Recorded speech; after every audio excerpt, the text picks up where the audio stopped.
Ćao, danas ću vam pokazati kako da promijenite pretraživač, to jest da namestite željeni pretraživač na svoj računar.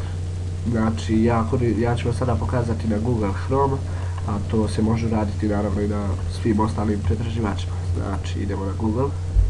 Ja sam namestio ovdje sada da mi bude YouTube, da bi vam lakše pokazao. Evo recimo sada, znači kada uđete, prvo neki vam je pretraživač postavljen. Sada vidite ovdje na opcije, pa na podešavanja.